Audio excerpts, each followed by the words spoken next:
Vous êtes bien sur la télé qui vous parle, mesdames et messieurs. Merci de nous préférer pour vous informer. C'est l'heure du grand journal. Tout de suite, le sommaire. Entré en conflit avec leur direction depuis plus de 5 mois, causant des perturbations dans la distribution de l'eau dans le pays. Les travailleurs de la CNO menacent de couper l'eau si la direction ne revient pas à la table de négociation. Les agents accusent la direction de gestion nébuleuse. Sitting des ferrailleurs du Sénégal ce mardi, la Fédération nationale des ferrailleurs, brocanteurs et recycleurs dit non à la concurrence déloyale des industries évoluant dans le secteur. Et puis cinéma dans ce journal sur Vinci Productions proposé par le Sénégal au festival Dakar court, seulement 2 sont retenus. Une grosse implication des acteurs du cinéma sénégalais, mais des lacunes à corriger selon le grand cinéaste et réalisateur Molikan. L'actualité internationale et la base sportive mettront fin à cette édition. Bonsoir, bienvenue à tous. Mesdames et messieurs, pour démarrer, le budget de l'Assemblée nationale connaît une hausse de plus de 3 milliards de francs CFA. La 14e législature va-t-elle matérialiser ses promesses de rupture sur les ressources? Quoi qu'il arrive, Amadou Mame Diop, successeur de Moustapha Niasse, aura un budget de 20 milliards 758 millions de francs CFA. Le budget est décomposé en transferts courants estimés à 19,1 milliards et en transferts en capital estimés à 1,6 milliard. L'hivernage 2022 a été un véritable calvaire pour les Sénégalais. Dans l'écrasante majorité, particulièrement ceux de la commune de Yombel Nord. C'est dans ce cadre que le gouvernement a entamé un projet visant à minimiser les risques d'inondation dans cette commune à travers la construction de bassins. Une initiative vivement saluée par le maire de Yombel Nord. Suivez. C'est avec plaisir aujourd'hui que nous accueillons monsieur le ministre, accompagné d'une très forte délégation, les autorités administratives. Aujourd'hui, il est venu ici à Yeumbeul Nord dans le cadre d'une tournée pour voir les travaux que Promoville a démarré dans notre commune. Comme vous le savez, aujourd'hui, c'est des travaux que Promoville doit réaliser un peu partout, mais spécifiquement dans notre commune. Promoville doit réaliser 2 bassins. Les techniciens l'appellent le bassin 54 et le bassin 55. Là, nous sommes au niveau du bassin 55. Que nous sommes en train de démarrer. Et là aussi, c'est un ouvrage que vraiment les populations de Yeumbeul Nord vraiment ont bien salué. Parce que, comme vous le savez, les inondations, on vient de terminer, enfin, on n'a même pas encore terminé le cycle de l'hivernage. Et comme vous le savez, les inondations constituent vraiment des difficultés dans nos communes et surtout dans nos départements. Et je salue au passage le président du conseil départemental qui est là, qui est venu aussi accueillir le ministre avec nous. Babacar Gueye est là avec nous. Donc le département de Keur Massar vraiment vit des moments d'inondation très difficiles et Yeumbeul Nord est dans ce département. Et c'est pourquoi des ouvrages de cette nature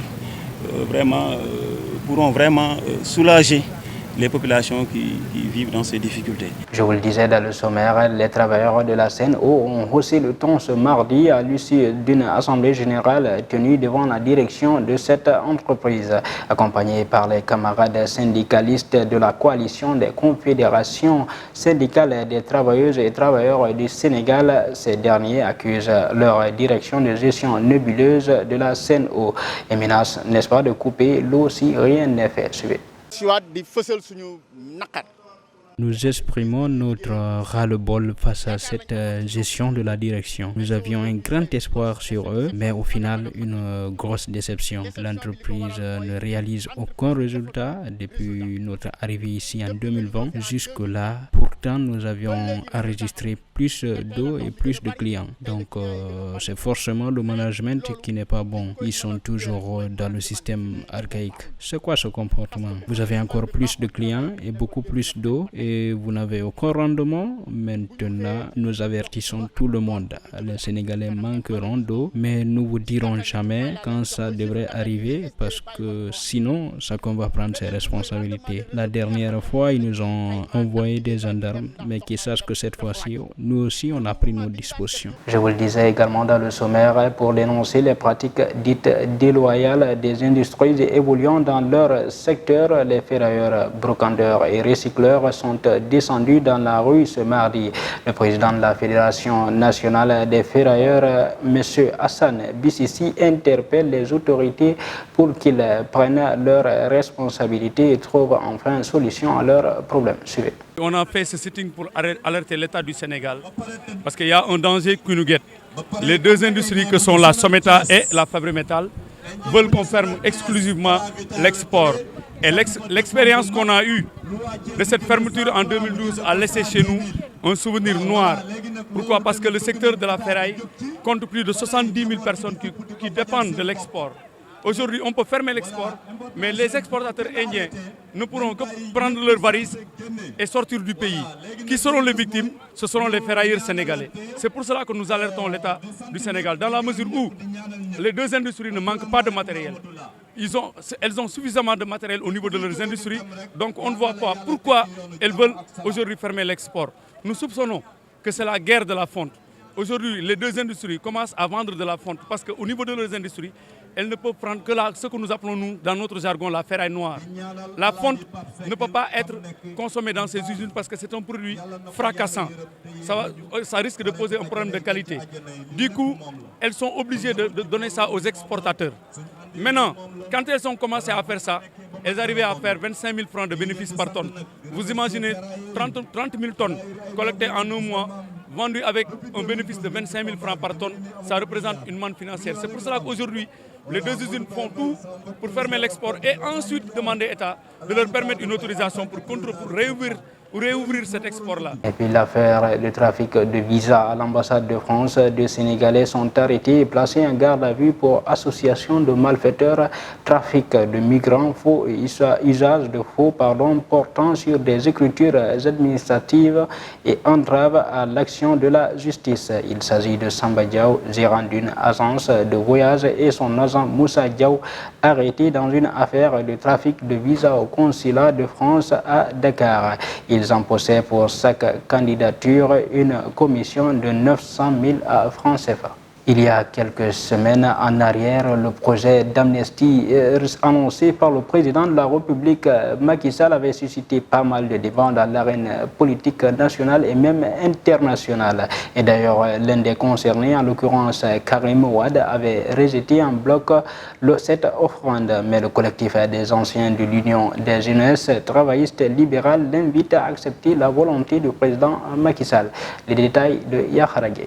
Les anciens de l'Union des jeunesses travaillistes libérales demandent à Karim Wade, par ailleurs candidat à la présidentielle du Parti démocratique sénégalais, d'accepter à l'amnistie proposée par le président Macky Sall, car il pourra s'inscrire sur liste électorale afin de briguer les suffrages des Sénégalais en 2024. Dans un communiqué, les anciens de l'IJTL dénoncent le retard de la volonté du chef de l'État de permettre à Wade de rentrer au Barcaï. Macky Sall a choisi d'être au crépuscule de son mandat pour proposer des voies de sortie pour Karim Wade, regrette-t-il, avant d'inviter Macky Sall à aller jusqu'au bout de sa logique. Cependant, les anciens camarades de Toussaint Manga invitent Karim Wade, qu'ils considèrent comme la solution du PDS, prendre conscience des nombreuses attentes du peuple sénégalais qui croit à lui et qui l'attend pour apaiser leurs souffrances. Le collectif des anciens de l'IJTL condamne les anciennes déclarations de la présidente de la commission communication de PDS Nafi Diallo, qu'ils jugent catastrophiques, inopportunes et égoïstes, car elle rapportait les menaces incongrues d'un Karim Wade qui s'accrochait toujours à sa révision de procès au point d'hypothéquer son retour au Sénégal. Pour terminer, le collectif estime que l'amnistie est la voie la plus courte pour Karim et le PDS à requérir dignement le pouvoir en 2024. Elle s'enlèvera en rien son honneur et son mérite, dit-il. Je vous le disais également dans le sommaire, ce mardi, à l'occasion de la conférence de presse tenue par Dakar Accord pour présenter l'affiche et la sélection de la 5e édition prévue du 5 au 10 décembre prochain, le cinéaste et réalisateur sénégalais Moli Kane souligne un important degré d'implication de nos artistes dans le domaine du cinéma, mais précise néanmoins quelques lacunes à corriger. Suivez. On a vu en fait qu'il y a une belle augmentation Nous avons reçu 256 films en compétition. Sur les 256 films qui ont candidaté, 26 c'est des films sénégalais. Honnêtement, on en a retenu 2. Il y a du travail à faire. On a vu qu'il y a beaucoup de problèmes d'essais techniques. Tu vois, on sent net qu'il y a un manque de préparation derrière, manque de financement derrière, manque d'expérience derrière. On trouve des sujets qui sont intéressants, par contre derrière la réalisation c'est caduc. Du coup, j'invite en tout cas ces réalisateurs, ces productions de continuer de travailler avec des producteurs et de porter leurs films avec des sociétés de production, avec des guichets de financement, avec une équipe professionnelle, parce que c'est ça aussi qui donne beaucoup de sens au film de pouvoir circuler au niveau national et international. Un film peut être bon, le sujet oui, mais les autres aussi, il y a d'autres choses qu'il faut compléter pour que ton film puisse voyager au niveau international, parce que quand on parle de compétition, il y a des enjeux. Tu vois, on ne peut pas sélectionner une personne parce que tout simplement il part d'un sujet intéressant, mais derrière ce sujet il y a la technique, derrière ce sujet il y a l'aspect artistique qui est important à primer. C'est pour cela il y a du travail à faire. Ce n'est pas que le Sénégal, mais la sous-région ouest africaine. Et puis la route a encore malheureusement tué. Un grave accident s'est produit hier dans un village à Louga. Le bilan fait état de 2 morts. Selon les informations, 2 camions sont entrés en collision ce mardi à 19h. Ainsi, le taux de mortalité lié aux accidents de la route s'élève davantage malgré les sensibilisations. D'un drame à un autre, le corps sans vie retrouvé dans la Beauce à Ndiokel a été identifié. La victime est âgée de 17 ans et habite à Kaolack. Il s'agit de Fatou Samb. Elle a été enlevée et sauvagement violée puis tuée. Selon Libération, les premières auditions de ses proches s'orientent vers un enlèvement puisque la défunte était portée disparue depuis vendredi dernier. Une enquête est ouverte par la brigade des recherches de Kaolack. Maintenant, place à l'actualité internationale. Le Mali et la France s'écharpent lors du Conseil de sécurité de l'Organisation des Nations Unies.